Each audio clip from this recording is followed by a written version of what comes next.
Recorded. Welcome to the AADOM webinar, Grow Your Practice by Converting More Callers into New Patients. Your host for today's program is Teresa Duncan, with speaker Penny Reed. Operator assistance is available during the webinar by pressing £0. You may send questions at any time by using the chat window located to the left corner of the presentation window. A question and answer session will follow the presentation. I'll now turn the call over to our host. Teresa, please begin. Thank you so much, Michelle. Hi, and welcome everyone for attending this second session of the Virtual Study Club. I am coming to you from really chilly, cold Chicago. We're doing our, actually we're having one of our semi-annual AADOM planning sessions, so we've got lots of exciting things in the pipeline for you. One thing that I was excited to do was to take a break and do the Virtual Study Club with you because Penny she's got lots of great information, and whenever I find her at an industry event or at a seminar, I always enjoy speaking with her because I learn something new every time. Penny's a longtime AADOM supporter, and she's actually a previous conference speaker, so I was really glad that she said yes when I asked her to present to our group. She began her coaching business in 1994 after working for years as a dental office manager. She is passionate about helping practices grow, and her upcoming book, Growing Your Dental Business, will be available in late spring 2015. She's a member of the National Speakers Association and the past president of the Tennessee chapter of the NSA. She has been named a leader in dental consulting by Dentistry Today each year since 2007. One of her passions is equipping offices to attract and convert more new patients into their practices. The telephone, as we all know, is the lifeline to convert callers from interested to appointed. I'm excited to have her with us today to share the principles she shares with her clients and how, as office managers, we can coach our teams to implement these strategies. One personal note before we get started, and I'd have Penny go ahead and take it away, is that Miss Penny Reed got married this just past Valentine's Day, so she is a new bride. So I'd like to congratulate you, Penny. And with that, let's go ahead and let you take it away. Well, thank you, Teresa. And yes, for ease, I actually married someone with the same last name, so I'm now like the new Penny Reed, Penny Reed too. So. Avoiding all the paperwork. I love it. Yes, yes. How convenient was that? So I'm so excited to be with you guys today, and this is definitely a topic that I am passionate about, and I'll actually start with telling you how I began to do the actual telephone mystery shopping portion. As I'm sure you guys know, knowing what to do is part of the equation. Getting your teams to do what they should be doing is a completely different animal. And part of that is creating an awareness for the team as to how they actually sound when they're on the phone. So, I've never played golf, but this is usually the best sports example. If you're not getting the results you want, a lot of times your golf coach will video you and show you what's going on with your swing. So we began to actually do some audio recorded mystery shops for our clients because I would work with a team and then I'd be back in their office and I would hear them making some of the same mistakes and I would cringe. And as their trainer, I had to take responsibility. I thought, wow, I just didn't share the right information with them, or maybe I didn't emphasize it enough, so I trained harder and went over the same points, and I was like, okay, they've got it this time, and then I would follow up with them, and maybe their doctor would say, they're still not getting it, here's what I'm overhearing, or I would overhear it, and so I would go over the same material again. I'm sure this has never happened in your office, right, when you're trying to train somebody how to do something. And one of the team members looked at me and she said, okay, Penny, I don't understand because we're doing what you're telling us to do. And I said, well, I appreciate that you think you are, but you're not. So it dawned on me until they heard themselves, they really didn't have a grasp of that. And that's something that could be accomplished. You guys could actually, have other team members call in. It's not necessarily that it has to be recorded or done with a service like we provide. So I'll go ahead and begin to dig into the details here. As their leader, and this is what I will tell the multi-location practices that I work with that have someone that's in training over operations, and then each site also has the office manager.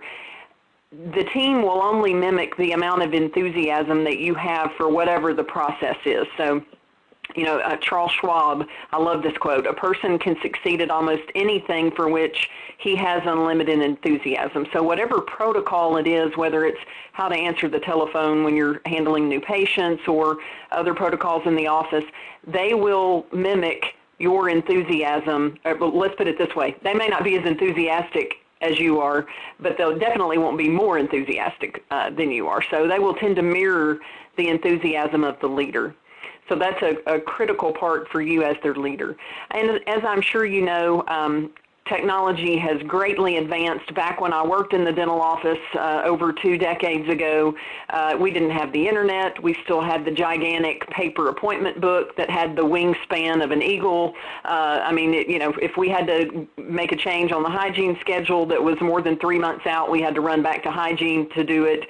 If we had to make a change on the day schedule that were posted in the operatories, we ran around with a red flare and made changes. So a lot of things have changed. However, the majority of our new patients still get their first appointment through the telephone, although it may look a little bit different than the one on your screen. But it's the first impression you give, and it has a direct impact on the profitability of the practice. So we want to work as much as we can to get control of the phone. And also, a lot of the other changes that we've encountered, and there's a study, if any of your doctors are members of the ADA, the American Dental Association hired a group, the Derringer Group, to do a report. And it talked about a lot of the changes and trends in dentistry. And dentistry is a lot more competitive than it was 20 years ago. So those patients that will call to see if they might be interested in you, as opposed to just calling to think, hey, I'm going to make the appointment, we've got to be a little more persuasive than we used to be. The other thing that I encounter, and this is more for the smaller offices that maybe have only one doctor and they're open 4 days a week, it can be tempting to turn the answering machine on during lunch every day. And if we're not in that 5th day, whether it's Friday or maybe the doctor takes another day off, to not have the phone answered. But I always think, what $1 million or multi-million-dollar business is only open 4 of the business days during the week when we could be catching those potential calls? So if we don't answer the phone during lunch and we don't answer the phone on that 5th day, that's up to 624 hours a year that we're losing the possibility of scheduling new patients or existing ones. Your existing patients will be a lot more forgiving, but that new patient, unless it's a strong referral, they may not call back. And with pressures, with just the economy in general, a lot of people are really careful to try not to make personal calls except during their lunch hour. So if their lunch is at the same time as yours, they could be having a Groundhog Day experience every time that they try the office. So we talked a little bit about the importance of some sort of monitoring for mystery shops, but I would also say, and I'm going to go over with you some ways to help you measure how your team is doing, but what gets measured improves. So, I would definitely say, suggestion to you, and I know, you might meet a little resistance if you haven't done this already, because everybody loves to go to lunch together, so did I. Stagger the lunches so that the phone is covered, or on the off day for the office phone to a team member, or, and I prefer it to be the office, but at least have an answering service where they could speak to someone when you're off duty. So those are some suggestions as pertaining to being sure that we at least capture those calls. I want to talk to you now about a few of the assumptions that some of your team members might make, and most of what I will tell you at some point in my career I was guilty of. So I can remember thinking, wow, if this phone would just stop ringing, I could get my work done. Or people inquiring about costs, it's just a price check, or a tire kicker. Or patients that call with an insurance question or a pain. Or let me go ahead and get this phone call so I can return to the real focus of my work. Every time that phone rings, what I will tell the teams that I work with, you never know if that's your next $20,000 restorative case, or if that next person on the phone might not only be a great new patient, but could be the type of person that tells everyone they know about your office. So even if all you know what is breaking loose in your office, which I know that sometimes happens, Calgon moments where you've got 2 or 3 people at the counter staring at you and several on the phone. Try to take that deep breath and remember that the ringing of the phone is not an interruption. It could almost be a cash register ringing. The other thing to remember is that people don't call the office by mistake. I used to in my mind think, well, and it was different back then. I mean, I don't know how many of you can associate to that.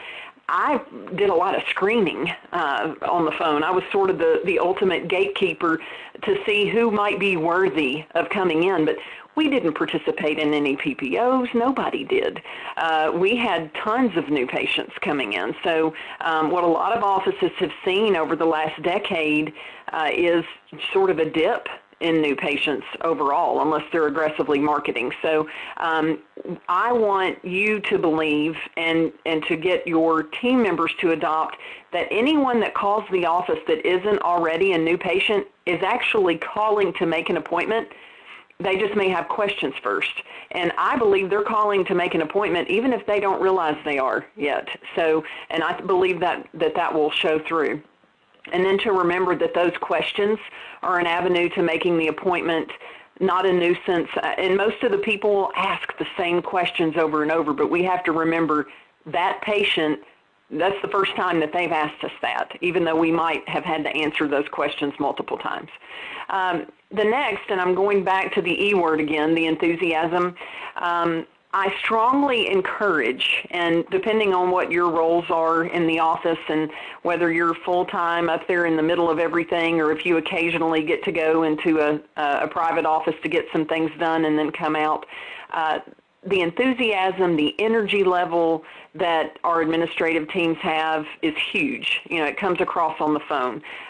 There are a lot of offices that I work with that will put little mirrors up so that the team can see if they're smiling. I don't know about you guys, but when I get stressed, smiling is not the first thing that happens to me. I have these little wrinkles that, especially if I'm concentrating, they'll form on my forehead.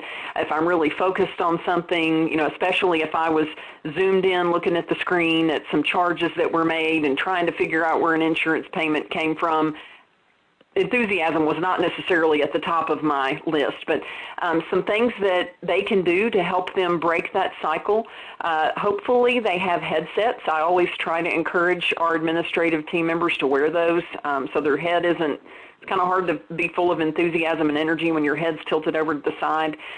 Stand up if they need to, be sure that they're, are having moments where they can get up and stand up. And I even had one office, I thought this was the neatest idea, that would keep bubbles in a back closet. And whenever they would get really stressed, I mean, maybe you've just gotten off the phone with Mrs. Crabapple, who was not very nice to you. The inhale, exhale that you go through when you blow bubbles, I believe, mimics smoking a cigarette, but I would strongly suggest that you not inhale the bubbles. That might be a painful experience. So again, encouraging them to keep their energy level up. But I can't emphasize enough, it starts with your heart and your gut. And I am going to go over a couple of scripts, and I know those are uncomfortable for people, but I always encourage offices to do them at first and then make them their own. And then something to encourage, and I'm sure you've encountered these folks before, we have some team members in some of our offices that really want to be right, and sometimes they are right. But getting into an argument with a patient over the phone, especially one that's never been in, I would try to avoid that. So you'll never argue someone into your practice. Okay, so getting into some of the technique, and I also, in my spare time, am becoming a Dale Carnegie trainer. I find for me, if I'm involved in personal growth and motivation, it not only helps me, it helps my clients. And so one of the quotes from Dale Carnegie is that the sound of a person's name is to them the sweetest sound. A name is personal. It's sort of like for those of us moms or dads that are on the call, if you're out in Target and you hear Mom, usually I turn around, or Dad, the dads would turn around. Now, if my daughter really wants to get my attention, like if she's tried the mom thing a couple of times, all of a sudden I'll hear Penny. So that's ingrained in us. So getting the person's name, even if we're not sure that they're going to make an appointment, is huge. Then using their name once or twice. I encourage put a little bit of a limit on it, or we sound a little too slick. And then our office greeting. I have some offices that get really creative with this, and I would invite you, based upon the personality of your office, to maybe, step outside the comfort zone on some of this. But at a minimum, I would say something to the effect, or be sure that your teams are saying, "Thank you for calling Dr. Reed's office. This is Penny. How can I help you?" Also encourage them to use a pace close to what I just did. I used to catch myself in that hurried mode, sounding a little bit like the person that did the FedEx commercials, where they would talk about getting things to you overnight and you couldn't understand them. Some of the offices that I work with have taken the greeting to the next level, and they will say something to the effect of, "It's a great day at Dr. Reed's office. This is Penny. I can help you." So even though we may sound, or your team members may think that they sound like they're talking really, really slow, be sure that we're clear in our communication. Next tip would be, if we can, avoid placing the prospect on hold. Again, we're primarily talking about new patients. Obviously, those phones have hold buttons for a reason. But if we do need to place someone on hold, pause long enough after the "may I place you on hold" for them to answer. I don't know about you, but that's a pet peeve of mine. A lot of the time I get asked and I'm on hold before I even have a chance to inhale to answer the question. So if we do need to put them on hold and we see that we've got 2 people deep waiting on us in person, some other folks that are on hold on the phone, don't be afraid to ask for their name, explain what's going on, how long it will take, and when you will call back. And the larger the office, it's amazing as a practice grows how different dynamics can come into play. One of the multi-doctor practices that I worked with, it was a few years ago, they had an employee, she's still there, she's an awesome employee, very dedicated, very proactive. But the moment the phone would ring, she would grab it, whether she was busy or not, and often she was already helping someone else. And so she would say something to the effect of, "Thank you for calling Dr. Reed's office. This is Penny. Could you hold, please?" And so what happened was almost every call that came in, she caught and then put them on hold. So if they had stated their name and what they wanted, they were repeating that. She wasn't, relaying that to the rest of the team. So sometimes we may catch little quirks like that are easy to remedy. But again, if we can with that new patient, let's do our best to keep them on the line and not have to place them on hold. The last thing we want is for a new patient to think that we're too busy to add them to our patient family. Oh wow, this one, I love this topic. This is probably one of the most underutilized tools that you guys have, not only influencing on the telephone, but it's a marketing tool. We know for the offices that we work in that our practice is great. Our administrative team members know that the doctors do great work, or that the patients love the doctors or the hygiene team, or that if we work for an orthodontist, that the work that they do is wonderful and that we have great ways of helping the patients be compliant. But that prospective new patient doesn't know that. And so if it was actually Dr. Smith in this example himself saying, "Well, I think you're going to love me because I'm pretty awesome." All right, that's arrogant. But for a team member to endorse the doctor or endorse the hygienist, it helps that patient go ahead and begin to develop trust and likability. And hopefully none of you experience a great deal of last-minute cancellations or, heaven forbid, no-shows with new patients. But I believe in going above and beyond and trying to do everything we can to build up some anticipation with the patient to think, man, I've called the right place. Not only are they in a great location, or, I like their approach as far as how they work their schedule, but I'm going to love the doctor because I just talked to Teresa, and she said that I would. The other thing that we can do to help pass on that belief is let them know, whatever it is the challenge is that they've mentioned or their desire is, let them know we can help you with that. Well, I've got questions about whitening. Oh, that's awesome. We offer 3 different kinds of whitening, so I know we can help you find the one that's right for you. Or maybe their concerns are, the last dentist that I went to, they wouldn't file my insurance. They wanted me to do it, and I don't want to go to an office that does that. So, we can definitely help you with that. So, again, reassure, endorse, and if your team asks you, when do we have time to do that? It takes, you're going to love Dr. Smith. I got that phrase out in about 5 seconds. Usually, when you're going from screen to screen in your practice management software, you've got a little bit of lag time, depending on how quick you are, what software you have, and maybe how fast the server is. So as you are seeking those next appointments, that can be great, what I'll refer to as filler conversation. So be sure that you get a compliment in there somewhere. So really, ultimately, for that new patient call, it's truly about one thing. We want to get the appointment. And the primary reason is a patient can't buy dental services from us unless they come into our office and sit in a chair.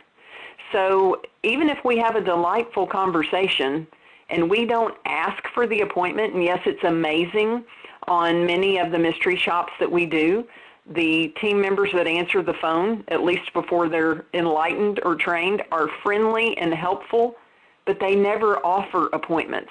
They wait and let the caller do it. So we want our teams to be as proactive as possible. So I'm going to go over a little bit of the framework, and then toward the end of our session today, I'll refer to some handouts that are not in the slides, but they're in some of your materials that will actually also help you guys follow this guideline and train your team members to do this as well. So again, thank the patient for calling your office, ask for their name, and ask for the appointment. And I can't emphasize enough, even if you don't think that they're going to schedule, I would still ask for their name, because they may call around and then remember that you took a personal interest in them and call back. Next, offer 2-time options to every patient. This is more for our benefit, our convenience, than it is for the patients. I know that we've got practices involved in this session all over the United States, and I would assume that several others are from the South, like me. I'm sure you could tell that I'm from the South with my little accent here. In the South, we are so accommodating and sweet that too often we let the patients tell us when they're going to come, and it's because we ask. So if I'm on the phone with Teresa, when is a convenient time for you to come? Well, most of the Teresas in the world will tell us, oh, I need to come after 4, or what's your first appointment of the day? And then what winds up happening, we do it to ourselves. We've got a really overbooked first thing in the morning and an overbooked end of the day. And that gets the rest of the team usually frustrated with the administrative team, because we've got plenty of time mid-morning and early afternoon right after lunch, and then it's like a tsunami has taken over toward the end of the day. So before we get into those really sweet, accommodating questions, I would try at least 3 times, at least 3 options of offering an A or a B. So would Tuesday at 10 or Thursday at 2 work for you? If that doesn't work, then I'd offer another 2 times. If they don't choose one of those, I would offer another 2 times. After that, then I probably would stop the madness and ask them, well, when does tend to be a good time for you? But I wouldn't start there, because we want to work toward maximizing the open time that we have. And I would also mention, even though it's not on the slide, I can't encourage offices enough to remove the words cancellation or broken appointment from their dialogue in front of other patients, because you want them to believe that you never have them, right? That if you have an opening in your schedule, that it's as if the heavens have opened up and a miracle has happened. So what we want to do is say, you know what, I believe we just had a 10 a.m. tomorrow come available. Does that sound like something you would be interested in? And really work on appealing, making those times, marketing those times to make them sound appealing. So if the prospect doesn't schedule, I would encourage your administrative team members to ask if they can follow up. You know, if they say, well, I need to check my work schedule, or I need to see if I can find a babysitter, to say, you know what, I understand. Many of our patients have to, you know, work around babysitters and work schedules as well. May I ask, if I haven't heard from you by tomorrow morning, would it be okay if I gave you a call back? And many patients will say yes.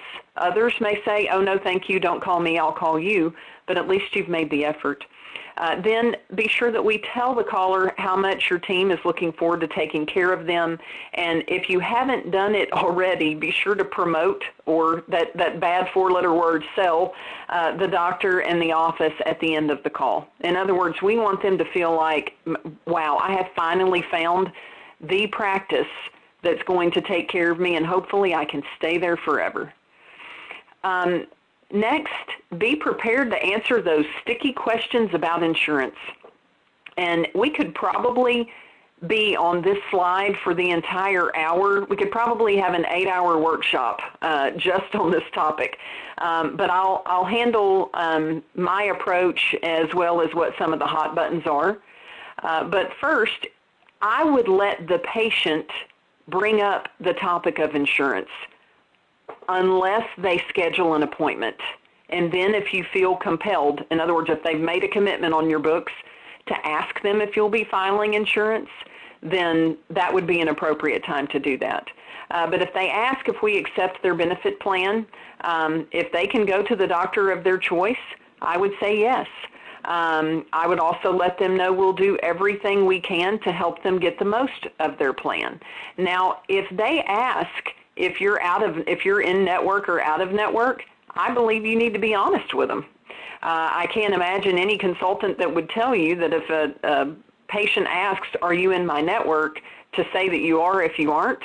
I can't imagine that there would be anyone out there that would do that. But I wouldn't give extra energy to out-of-network concerns, meaning, and we'll get to this in a moment, one of the primary questions that I want you to get your teams used to asking pretty much right after they find out the name of the patient is, how did you find out about our practice?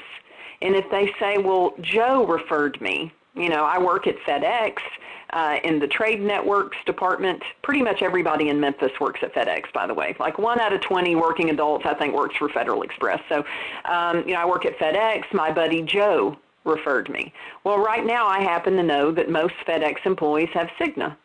So, you know, if our practice doesn't participate in Cigna, more than likely, that's not why this prospective new patient is calling. He's calling because his buddy referred him.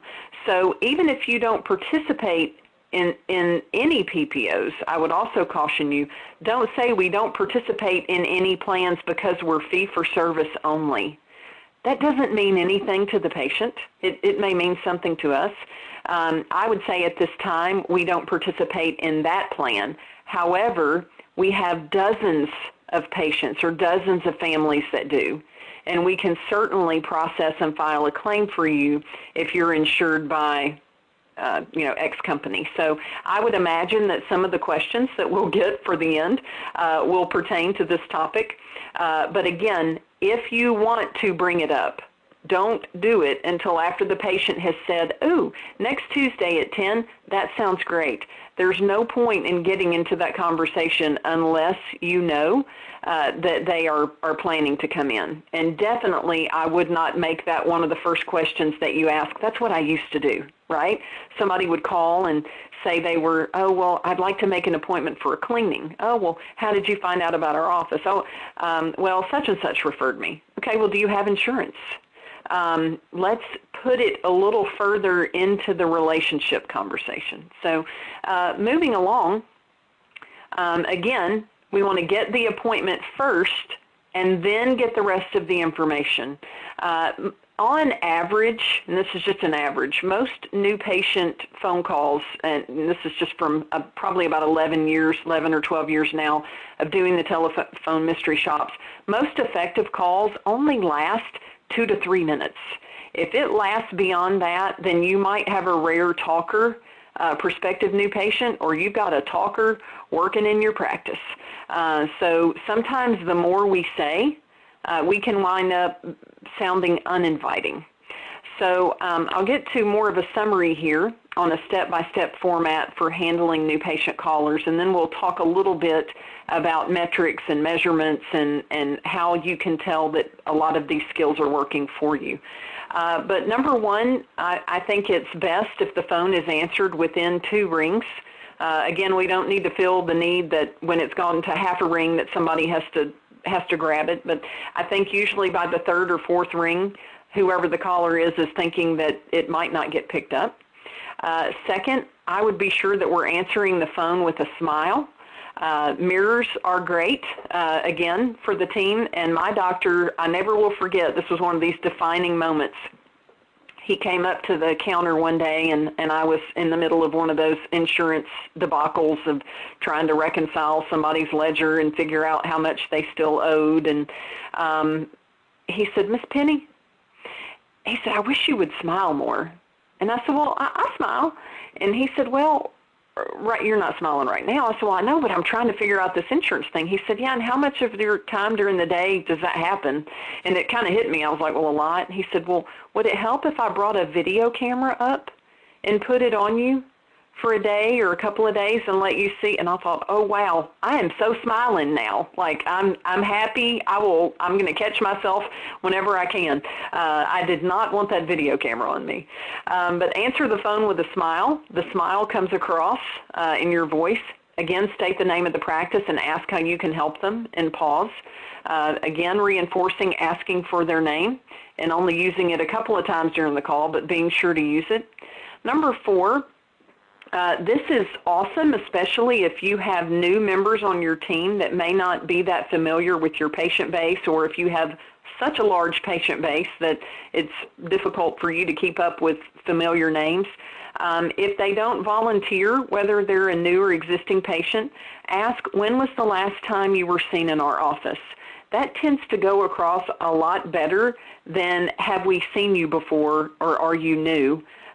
Because like me, when you ask questions like that, you wind up getting someone that's been into your practice, probably multiple times over the last 10 years. So it's easier now that we have the dental software, but in the event that they didn't say their name very clearly and we haven't found them in the system, that's a great question.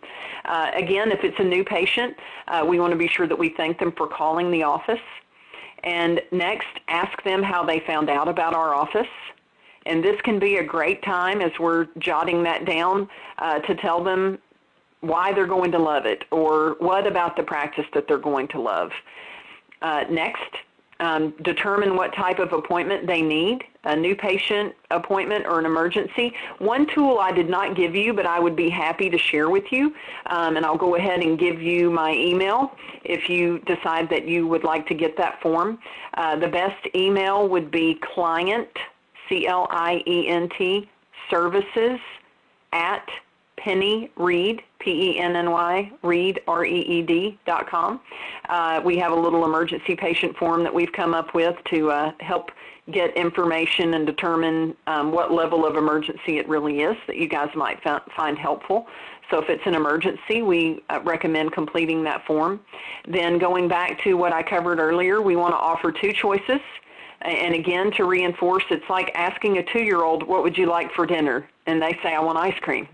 Well, maybe you should say, "Would you like chicken nuggets or spaghetti?" Well, no, as opposed to the open-ended, "What would you like for dinner?" Because most of them are probably going to say something that we don't want to feed them. Number 11, schedule the appointment and ask for the best number to reach them. Then number 12, comes after the scheduling of the appointment. You could remind them to bring their dental benefits card if applicable. And again, the main reason that I want to put that more toward the end and actually answer their questions as they ask them, but not get too deep into that conversation, that insurance conversation can be difficult. And I would really prefer to have it during a new patient interview, which this is not in your slides, but something that I am highly recommending for the initial patient visit, especially if you have a consultation room or a private area, is for an administrative team member to actually go into that room with the new patient and their paperwork and sort of, say, while I'm creating your electronic chart or while another team member is, I just want to introduce you to the practice, talk to you about some of the services that we offer, and also discuss with you a couple of our office policies. That's a great time if they have questions about insurance or you're knee-to-knee with them that you can go into more detail about that topic. Next, step number 13, remind them of your name and tell them you're looking forward to meeting them. And then be sure, I am sure that most of you have some awesome websites. If they didn't tell you that they found you on the internet, then I would be sure to direct them to your website. If you don't already have a portal for new patients or new patient paperwork out there, then I would strongly suggest that you get with your network people and get your new patient paperwork online, or offer to email it to them, or some might still prefer good old-fashioned mail. So I know the more of that information that we get before the new patient comes in, the better, and that can be very helpful as well. So what results should you track? And this is coming more from the management perspective. Sometimes the team members might say, okay, especially if they're participating in some sort of mystery shopping program, yeah, we're doing this, we're not really sure that it's that effective. I'm sure you guys are already tracking new patients, but I highly encourage you to have your team members write down, just, you can do it on a legal pad, the names of the new patient callers, whether they scheduled. You can go back and highlight them after they've been in, and then also document your increases in new patients. And I have yet to have an office that has actually implemented some of the checklists. There's one checklist that I'll go ahead that was in your paperwork that's sort of, I'm calling it a checklist. It's the patient intake form. Feel free to take this and, if you need to retype it, customize it to fit your practice. But I refer to this form as bumpers, like bumpers on the bowling alley. If you will follow the form, it's pretty hard for the ball to go in the gutter. And for some offices, they really need to be sure that their team members are completing one of these for every new patient that schedules. And I may come back to this slide in a moment. I'm going to go ahead and advance it, but I'm going to quote my sister who gave me this advice when it came to parenting. You need to inspect what you expect. My daughter, when she was younger, would say, well, I made my bed. Well, I would go in there occasionally and it wasn't made, at the end of the day. She'd be on her way out the door to school that morning, or, I already did that. So if we expect them to use the form, and this has become apparent especially in some of the multi-location practices that I've worked with, where we might have 3 practices that use the form and one that's been a little bit more resistant, there was nobody in that office that was monitoring the use of the form.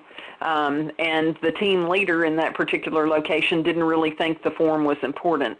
Well, what was interesting was that also began to show up in their results. So I would tweak or modify that intake form to suit your needs. I would try not to reorder the questions too much, because the sequencing of them, especially if you're looking at the handout, not the slide, about halfway down on the first page, if it's a new patient, may I ask how you heard about our office? That really needs to be one of the first questions rather than the last, because it's a relationship builder. But definitely compare the number of new patients scheduled to the call intake forms. Have a place for them to put their forms every day so that you can praise their progress and coach the results. But going back one step on the tracking, the monitoring and the tracking of the results, especially if you guys are investing a good bit in paid advertising, or maybe you're doing some community marketing every month where you're going out and delivering bagels or donuts to local businesses, and the phone is ringing. The tools that I'm covering won't necessarily make the phone ring more, but if we can capture another 10% of those calls that are coming in, because we're really sort of magnetizing ourselves to have those patients want to schedule. And I would imagine most of you guys are already doing an above average job because you're in practices that have office managers. As you know, a lot of them don't have them and desperately need them. But I believe that there's always room for improvement. So we want to not only track the number of inbound calls, but our percentage of patients scheduled to the number of calls that came in, as well as completed appointments, and then also the increases in new patients, and share that with not just the administrative team, but the whole team. So this sort of ends the formal part of the slideshow, but I do want to go ahead and also mention one other tool that is in the handouts. If you've not already downloaded the presentation, the intake form that I mentioned is at the end. It's 3 pages from the end of the handout.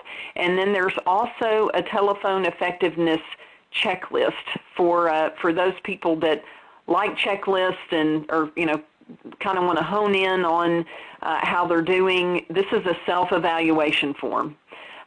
So where team members can look and monitor how they're doing. But it also covers those 14 points that I covered on that slide in this little checklist to measure themselves. But if I were in your shoes and if we were co-managing a large network of practices, one of the takeaways that I would take from today's call is to implement some sort of intake form that guides our team members, even if they have years of experience. I have to have tools and things like that as well. But I strongly suggest that form versus simply entering them straight in the computer, because until the new way of doing it gets integrated for them, it's so tempting, and because it's quicker. I imagine a lot of your team members are pretty quick with the dental software to just punch it directly into the system. But we want to focus more on the building and the development of the relationship. So from the looks of my clock, it looks like we have about 15 minutes or so for some questions.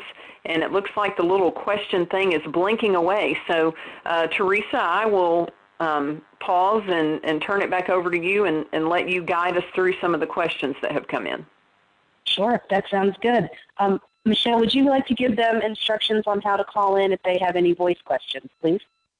Yes, if you'd like to queue up for verbal questions, please press 7 followed by the hashtag or pound sign on your phone now. Again, press 7#. Great, thank you.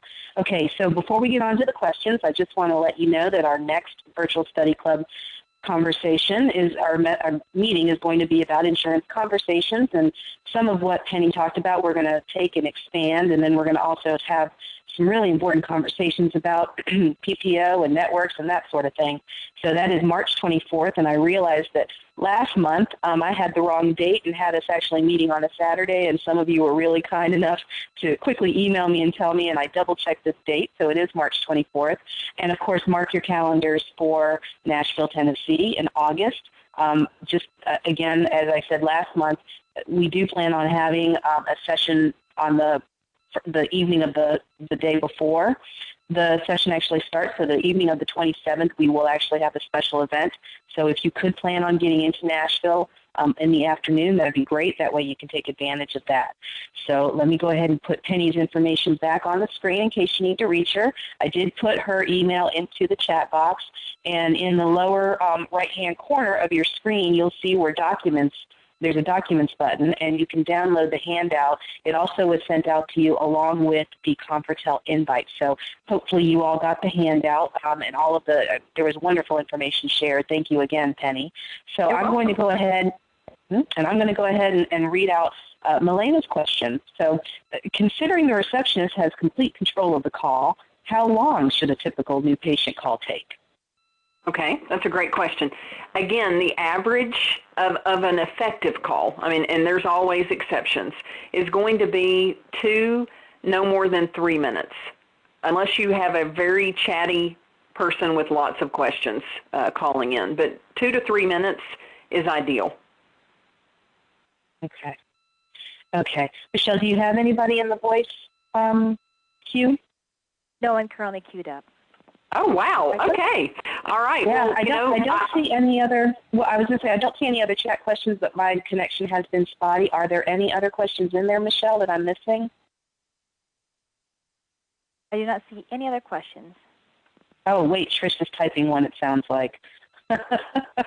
Okay, Penny, I'm sorry. What were you going to say? No, that's great. I was about to say, I'm never at a loss for words. So if there aren't many questions, I can surely find some additional tips to give. So we'll let her finish typing her question, and then if others have them, they can chime in. Well, I thought it was very interesting that you were saying to go ahead and address the whole network issue as far as insurance goes, because we have over the years heard conflicting advice from columnists and consultants. Do you kind of bait and switch and tell them that you do work with their insurance when you know that you really don't? And so I was really glad that you clarified that, because that's patients aren't messing around anymore. They want to know. No, they're not. And I'm glad. If you don't mind, I'd like to expound on that a little bit, and maybe that'll give us time for a couple other questions.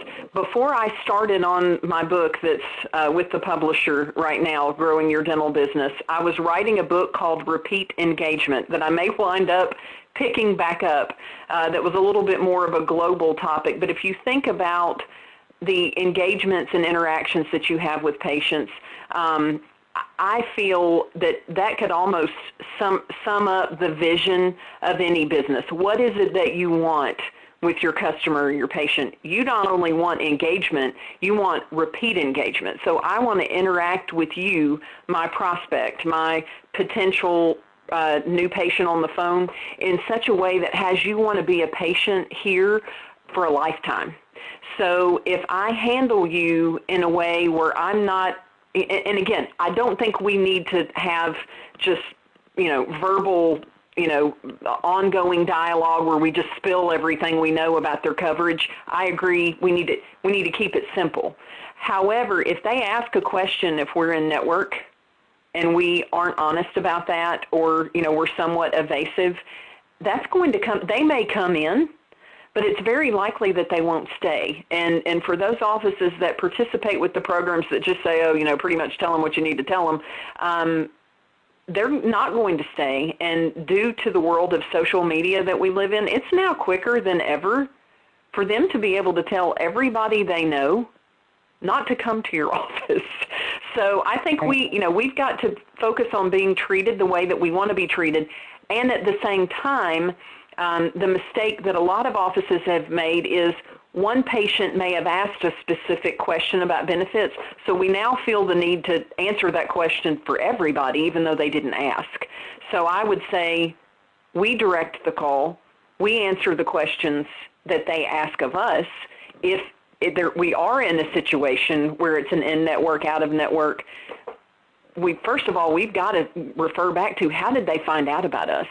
Oh, you know what? We love Joe. He sends lots of patients from FedEx to our office. So I'm so glad that you called. And if they say something about the in-network, we can absolutely file your insurance. And most of our patients find that there's very little difference between in-network and out-of-network coverage. And what's so awesome about your plan is that, at least at this point, you have the ability to go to any dentist that you choose. And did you know that about half of our patients don't even have dental benefits? So, in other words, make it as positive a thing as you can. But I do think, you've got to be somewhat transparent with those patients, because they're smart. Let me say this. Not only are they smarter than they ever have been, they think they're smarter than they are. How's that for a quote? I like that. They're dangerously smart. So repeat engagement. just enough. My dad always used to say, "You know enough to be dangerous," and it sounds like that's what you're talking about. It sounds like we may have answered Tricia's question, because her question was, what wording would be best to use when we are fee for service? One of her front office ladies gets long-winded and then ends up talking them out of the appointment. So it sounds like just what you were saying may work for her, which is basically, focus on the good stuff, the choice, the fact that half of your patients, don't have the benefits, and that you've seen this before and you're happy to help them. So, Tricia, you did not answer. Go ahead. No, I was about to say, and again, going back to how you can't handle them all the same way, how did they find out about your office? I'm going to handle a strong referral from a patient that sends us tons of people a little bit differently than I would handle somebody that just drove by and saw our sign. Go ahead. Well, and then so Lisa has a good follow-up question to that. And Trish, if we didn't answer your question all the way, put a follow-up in the chat box. So Lisa's question kind of piggybacks on that. It's really good. Just like you thought, a question about the insurance issue on the initial patient call. She agrees, and also does not address PPO participation on that first call unless directly asked. Do you have, though, some tools or advice on how to handle those who call after the fact with the complaint that we didn't tell them we don't participate in their network?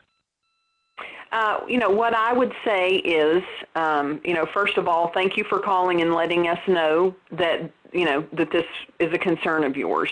And, that is something that, when you asked if we accepted your benefit plan, because we do, again, I'd go back and circle back to the positive, because we do have dozens, or maybe you have more than dozens. We have hundreds of patients that come to us with that plan. And since you do have the ability to choose any practice that you'd like to go to, we didn't realize that that was a primary concern for you. I can hear in your voice that is something that's important to you. So, let me ask you this. How would it sound before we schedule you for any of the additional work that you have if we do a pre-estimate with your insurance so that you can see exactly what the costs are and what your estimated portion would be? I mean, I think that's about the best that you can do.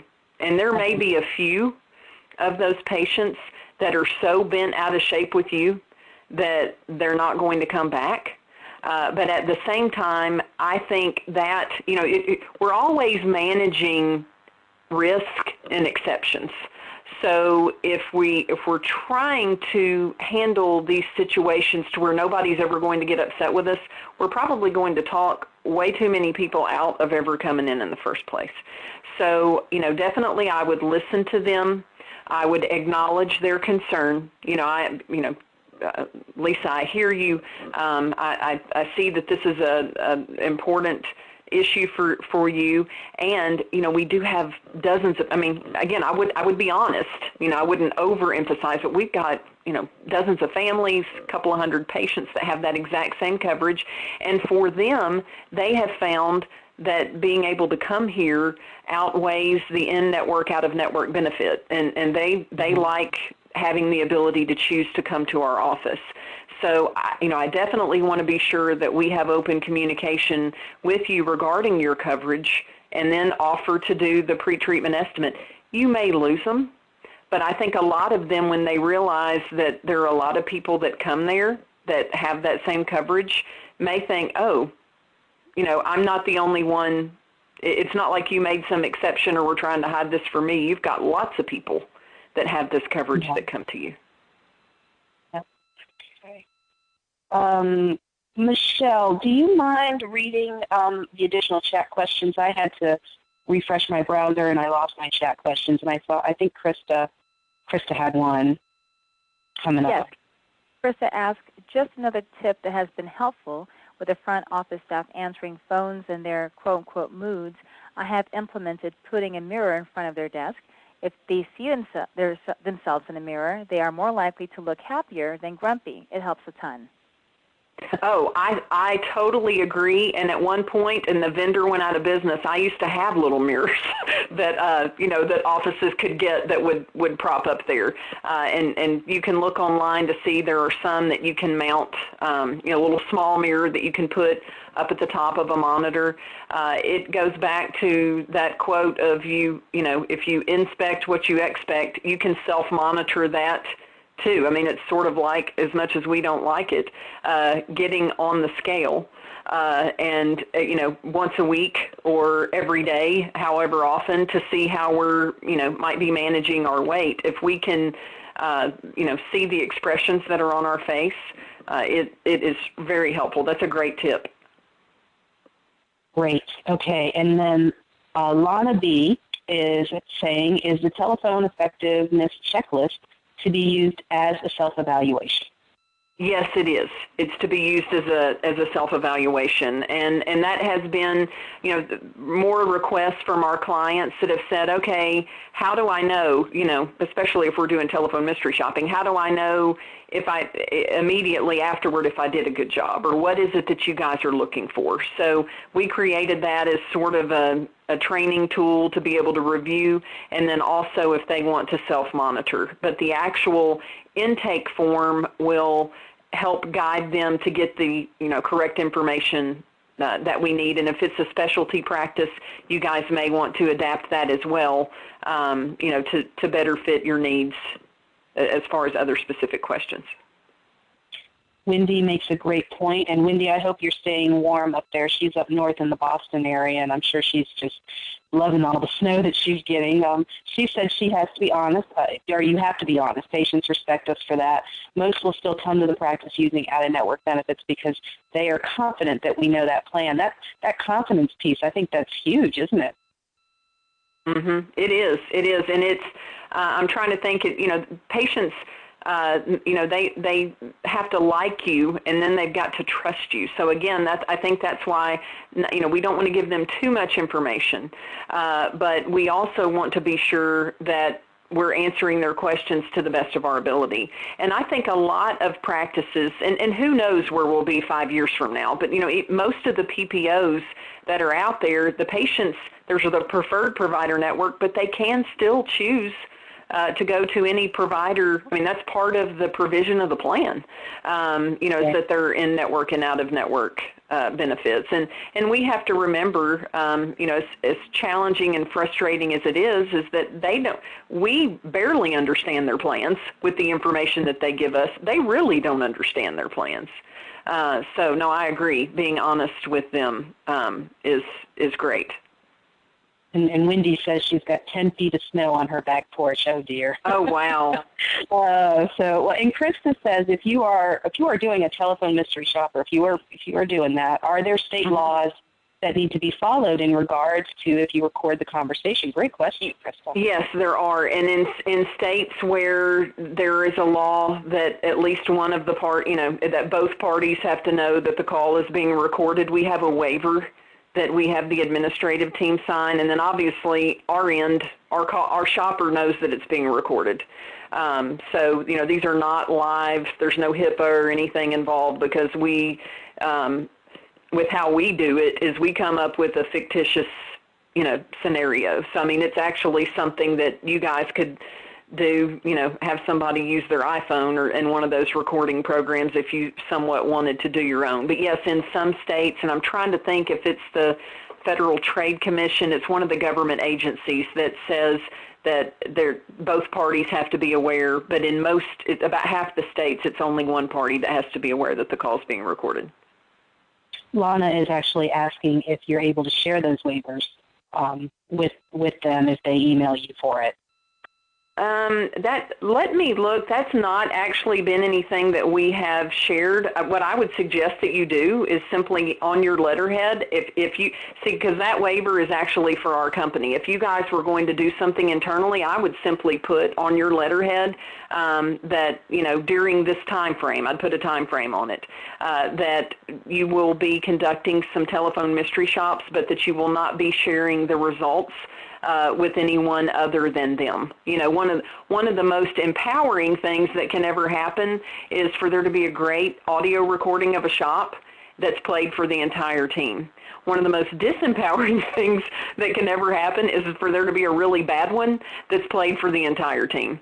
So it's an awesome coaching tool, but I think that the ones that are not very good, they really should only be shared with those individuals. Got it. Well, I don't see any other chat questions, Michelle, unless there's some that are creeping around that I didn't see. Nope, no other questions. Okay, great. Well, I want to thank you for your time today, Penny. I mean, this was really good. Lots of conversation. Great. Yeah, and then ladies, let's take it, and gentlemen. I know we have some gentlemen in the group. Feel free to take this over to the Facebook group, and I will see you over there on Facebook. Again, congratulations, Penny, on your nuptials, and we will see you all. Yes, and we will see you all next month. Thank you, everyone. Thank you for the opportunity to be here, Teresa. It was fun. You're very, very welcome. Ladies and gentlemen, this concludes today's AADOM webinar. Thank you all for attending. The moderator has ended the conference.